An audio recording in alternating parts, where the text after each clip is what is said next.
নারী তুমি বড্ড আজব এক জাতি, নারী তুমি পুরুষের পূর্ণতা, নারী তুমি পুরুষের ধ্বংসের কারণ, নারী তুমি কখনো কাল নাগিনীর চেয়েও ভয়ঙ্কর। বড্ড কষ্টের সাথে বলতে হয়, নারী তুমি কেন এত বৈচিত্র্যময়। নারী তুমি সুখের সংসার গড়তে গিয়ে পিতামাতা এবং ভাই বোন থেকে করো আলাদা স্বামীকে, শত্রুরূপে সাব্যস্ত করো স্বামীর কাছে।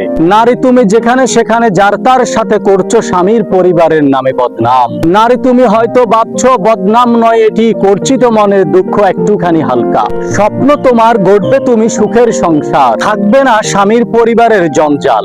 নারী তোমার মায়ের হাজার কথা মাখো না তুমি গায়ে, নিচ্ছ কেন স্বামীর মায়ের কিছু কথা গায়ে। মনে করো এটি উপদেশ, পারলে মানবা না পারলে চুপ থাকবা। নারী তুমি তোমার ধ্বংসের কারণ, তাই সাবধান হও।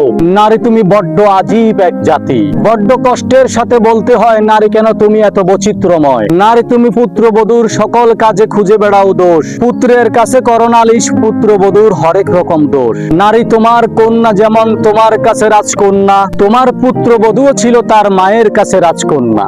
নারী তুমি করতে ক্ষমা তোমার কন্যার হাজারটা ভুল, নারী তুমি কেন ক্ষমা করছো না তোমার পুত্রবধূর সামান্যতম ভুল। নারী তুমি ভুলে যেও না অন্যের কন্যা তোমার পুত্রবধূ, আর তোমার কন্যা অন্যের পুত্রবধূ। নারী তুমি ভুলে গিয়েছো যার কাছে করছো নালিশ সে তো কারো স্বামী কারো পুত্র। পুরুষ সে তো বড় অসহায় এক জাতি। করতে হয় স্ত্রীর মন রক্ষা, আর করতে হয় মায়ের মন রক্ষা, করতে হয় পরিবারের মন রক্ষা।